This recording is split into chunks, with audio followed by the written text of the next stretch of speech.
আসসালামু আলাইকুম। নবম দশম শ্রেণীর গণিত ক্লাসে তোমাদের স্বাগতম।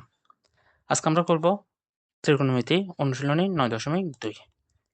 এর আগে আমরা 9.1 করছিলাম। আর তোমরা যদি 9.1 সম্পূর্ণ করতে চাও তাহলে তোমরা কি করবা, এই আমাদের এই চ্যানেলে যাবা। এই চ্যানেলে গিয়ে এখান থেকে প্লেলিস্টে যাওয়ার পর এই তো ত্রিকোণমিতি 9.1 এখানে সবগুলো অঙ্ক করে দেওয়া আছে। তোমরা যারা এখনো এটা পারো না, এটা আগে সম্পূর্ণ করবা। তাহলে 9.2 এই অধ্যায়টা করার জন্য আগে আমাদের এখানে একটা ফর্মুলার জন্য একটা টেবিল মনে রাখতে হবে। খুবই গুরুত্বপূর্ণ একটা টেবিল। এই টেবিলটা যদি মনে রাখতে পারো তাহলে মোটামুটি তোমাদের এখানে অঙ্কগুলো নিয়ে তেমন কোনো সমস্যা হবে না।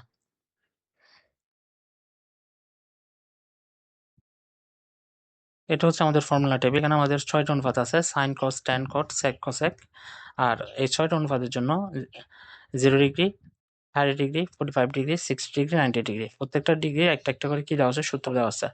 সো তোমাদের প্রথম কাজ হচ্ছে এই টেবিলটা তোমরা মনে রাখবা।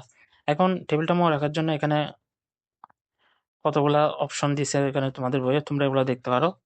আর নাইলে এটা সবচেয়ে বেস্ট ওয়ে হচ্ছে মুখস্থ রাখা। এখানে জাস্ট এই অধ্যায়টা কয়েকবার যদি করো, অঙ্ক করতে করতে তোমাদের ওগুলো মুখস্থ হয়ে যাবে, আর আলাদা করে তেমন মনে রাখার প্রয়োজন হচ্ছে না। তাহলে আমরা এখানে 8 নম্বর অঙ্ক থেকে শুরু করি। 8 নম্বর অঙ্কটা আমাদের প্রশ্ন হচ্ছে 1 minus cot square 60 degree, 1 plus cot square 60 degree, এটার মান নির্ণয় করতে বলছে। 8 থেকে 11 পর্যন্ত মান নির্ণয় আজকে আমরা এখানে 8 থেকে 11 পর্যন্ত করবো। এই অঙ্কগুলো খুবই সহজ। এই অঙ্কগুলো দিছে মূলত তোমাদের সূত্রগুলো মুখস্থ করার জন্য। তো এই অঙ্কগুলাই যদি করো তোমাদের সূত্রগুলো ইজিলি এখান থেকে মুখস্থ হয়ে যাবে। ওকে, তাহলে আমরা প্রশ্নটা নিলাম 1 মাইনাস কট স্কোয়ার 60 ডিগ্রি আর 1 প্লাস কট স্কোয়ার 60 ডিগ্রি। এখন 1 মাইনাস, আমরা জানি কট 60 ডিগ্রির মান হচ্ছে 1/√3, মনে রাখবা। কট 60 ডিগ্রির মান 1/√3। তাহলে এখানে যেহেতু হোল স্কোয়ার আছে, আমরা রুট দিয়ে এখানে হোল স্কোয়ার দিলাম। একইভাবে নিচে আমরা 1 প্লাস এই কট 60 ডিগ্রির মান 1/√3 হোল স্কোয়ারটা বসালাম। এখন এখানে আমরা যদি দেখি, দেখো আমরা জানি যে রুট আর স্কোয়ার কাটা যায়, 1 কে স্কোয়ার করলে হচ্ছে 1, এটার সাথে রুট আর স্কোয়ার কাটা যাবে, আর থাকবে শুধু 3। নিচেও আমরা একই কাজ করবো, 1 প্লাস 1 কে স্কোয়ার করলে 1, আর এখানে রুট আর স্কোয়ার কাটা যাবে, আর থাকবে হচ্ছে শুধু কত, 3। এখন এই উপরে এটাকে যদি আমরা এই ভগ্নাংশের বিয়োগটা যদি আমরা করি, এখানে আমাদের লসাগু হচ্ছে কত, 3। 3টা আমরা নিলাম, 3-এর সাথে যদি 1 কে গুণ দিই, 3 একে 3 মাইনাস 3 আর 3 কাটা গেল, হর আর হর, উপরে 1 আছে, 1টা বসে যাবে। না বসলে নিচেরটা দেখো, এখানে আমাদের লসাগু হচ্ছে 3। 3-এটা আমরা লসাগু হিসেবে নিলাম। এখন 3-এর সাথে 1কে যদি আমরা গুণ দিই, 3 একে 3 এখানে বসালাম, প্লাস 3 আর 3 কাটা গেল, আর উপরে আছে কত, 1, 1টা বসবে। ওকে, এখন আমরা যোগ বিয়োগগুলো করি উপরে নিচে। 3 থেকে যদি 1 চলে যায় 2, নিচে 3টা থাকবে, আর 3 আর 1 যদি যোগ করি 4, নিচে 3টা থাকবে। এখন দেখো এরকম 2টা ভগ্নাংশ থাকলে আমাদের নিয়ম হচ্ছে কি, আমরা উপরের ভগ্নাংশটা লিখবো, তারপর গুণ চিহ্ন দিয়ে নিচের ভগ্নাংশটা উল্টাই দিব, লবকে হর করে দিব, হরকে লব করে দিব। তাহলে আমরা 2/3 এটা লিখলাম, ইন্টু এটা হবে আমাদের 3/4। এখন দেখো 3 আর 3 এখানে কাটে গেল, আর আমাদের থাকলো 2/4। 2/4 এখানে যদি আমরা আবার কাটাকাটি করি, হাফ। এটা হচ্ছে আমাদের উত্তর 1 নম্বরের, 8 নম্বরের। আর 9 নম্বর অঙ্কটা যদি দেখি, এখানে আমাদের এটা হচ্ছে আমাদের প্রশ্ন। তো প্রশ্নটা আমরা এখানে তুলে নিই আগে।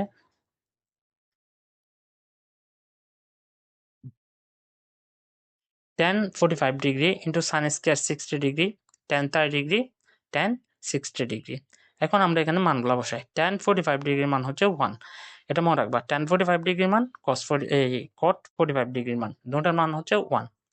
আর সাইন স্কোয়ার 60 ডিগ্রি, এখানে সাইন 60 ডিগ্রির মান হচ্ছে √3/2। আর সাইন 60 ডিগ্রির মান যদি √3/2 হয়, তাহলে এখানে যেহেতু স্কোয়ার আছে, এটাকে আমরা হোল স্কোয়ার দিয়ে বসালাম। আর tan 60 ডিগ্রির মান হচ্ছে 1/√3, আর tan 60 ডিগ্রির মান tan 30 ডিগ্রির মান হচ্ছে 1/√3, আর tan 60 ডিগ্রির মান হচ্ছে √3। তো আমরা এই মান দুটো এখানে বসাই দিলাম। তো এখন দেখো 1 ইন্টু এটা থাকলো আমাদের, এখানে রুট আর স্কোয়ার কাটা গেল 3, আর 2 কে স্কোয়ার করলে 4, 1/√3 ইন্টু √3 এটা থাকলো। এখানে √3 আর √3 কাটা গেল উপরে নিচে, আর 1 দিয়ে যদি আমরা 3/4 কে যদি গুণ করি, তাহলে এটা আমাদের 3/4 থেকে যাবে। এটা হচ্ছে আমাদের উত্তর, খুবই সিম্পল। এখন 10 নম্বর অঙ্কটা যদি আমরা দেখি, এটা আমাদের প্রশ্ন ছিল 1 minus cos square 60 degree 1 plus cos square 60 degree plus sec square 60 degree. তাহলে আমরা মানগুলো বসাই। 1 মাইনাস কস 60 ডিগ্রির মান হচ্ছে হাফ, আর এখানে আমরা হোল স্কয়ার দিলাম। একেবারে নিচে 1 plus half whole square plus sec 60 ডিগ্রির মান হচ্ছে কস 60 ডিগ্রির বিপরীত মানে 2। তাহলে এটা আমরা 2 স্কয়ার নিলাম। এখন দেখো 1 মাইনাস 1 কে স্কয়ার করলে 1 আর 2 কে স্কয়ার করলে 4, নিচে 1 প্লাস 1 কে স্কয়ার করলে 1 আর 2 কে স্কয়ার করলে 4 প্লাস 4 2 কে স্কয়ার করলে, এটা আমরা পাশে রাখলাম। এখন আমরা আগের নিয়মে এখানে ভগ্নাংশটা করব। ভগ্নাংশটা তোমরা ভালোভাবে মাথায় রাখবে, কারণ এটা তোমরা সামনে আরো অনেক অঙ্কে পাবা। তখন আমরা 4 কে লসাগু নিলাম। 4 × 1 = 4 মাইনাস 4 আর 4 কাটে গেল, আর থাকলো কত 1। নিচে যদি আমরা দেখি, এখানে আমরা 4 কে লসাগু নিলাম। 4 × 1 = 4 প্লাস 1। ওকে, আর প্লাস 4টা এখানে আমাদের পাশে থাকলো। তো এখন দেখো, এখানে যদি আমরা মাইনাস করি, 4 - 1 হচ্ছে 3, 3/4, আর 4 + 1 হচ্ছে 5, 5/4 প্লাস 4 থাকলো।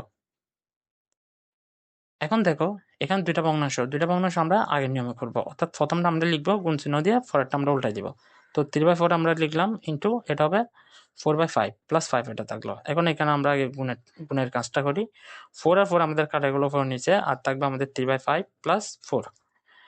তো এখন এখানে আবার লসাগু করো, ভগ্নাংশের প্লাস। এখানে আমাদের লসাগু হচ্ছে কত 5 নিলাম। তো 5 আবার 5 আর 5 এখানে হর কাটা গেল। এখানে উপরে থাকবে আমাদের 3 প্লাস, এখানে নিচে যেহেতু কোনো কিছু নাই, তাহলে এটা সরাসরি এটার সাথে গুণ হবে। 4 5 কত 20। এখন 3 + 20 হচ্ছে 23, আর নিচে হচ্ছে আমাদের কত 5। এটা হচ্ছে আমাদের উত্তর। ওকে, এখন 11 নম্বর অঙ্কটা যদি দেখি, এটা আমাদের প্রশ্ন ছিল কি cos 45 degree into cot square 60 degree into cos square 30 degree. তাহলে এখানে আমরা প্রশ্নটা তুললাম। এখন আমরা মানগুলো বসাই। cos 45 ডিগ্রির মান কত 1/√2। আরেকটা বিষয় এখানে বলে রাখতেছি, sin 45 ডিগ্রির মান হচ্ছে 1/√2, কারণ cos 45 ডিগ্রির মান sin 45 ডিগ্রির মান সমান। আর cos 60 ডিগ্রির মান হচ্ছে 1/√3, এটা আমরা হোল স্কয়ারটা বাইরে রাখলাম। আর cos 30 ডিগ্রির মান হচ্ছে 2, আর হোল স্কয়ারটা আমরা এখানে নিলাম। এখন দেখো 1/√2টা থাকলো, আর এটা যদি আমরা স্কয়ারটা করি, 1 কে স্কয়ার করলে 1, আর √3 কে স্কয়ার করলে রুটের স্কয়ার কাটা যাবে, এখানে থাকবে শুধুমাত্র 3 ইন্টু 2 কে স্কয়ার করলে হচ্ছে কত 4 নিলাম। এখন দেখো, এখানে আমরা কি করতে পারি, এটা তো আমাদের 4 সংখ্যা, তাহলে এটা 1 এই উপরের সাথে গুণ হবে। 4 কে যদি আমরা 1 দিয়ে গুণ দিই তাহলে 4, আর নিচের সংখ্যাগুলো যদি আমরা গুণ দিই, এটা আমরা নিলাম 3√2। ওকে, এখন কি করতে পারি, এখানে আমরা 4 কে ভেঙে আমরা 2 × 2 করলাম, নিচে 3√2 এটা আমাদের থাকলো। এখন দেখো 2 × 2, একটা 2 কে কিন্তু আমরা দুইটা √2 লিখতে পারি। ওকে, কিভাবে, কারণ এই √2 ইন্টু √2, দুইটা √2 যদি আমরা একসাথে গুণ দিই, তাহলে এটা হওয়ার কথা মূলত √2 স্কয়ার। তো এখানে রুট আর স্কয়ার যদি কাটা যায়, তাহলে আর থাকবে শুধু কত 2, অর্থাৎ একটা 2 থেকে আমরা দুইটা √2 বের করতে পারবো। তো বের করলাম। এখন এর নিচে √2 আর উপর √2 কাটা গেল, আর উপর থাকলো আমাদের 2√2, আর নিচে থাকলো আমাদের কত 3। এটা হচ্ছে আমাদের উত্তর। ওকে।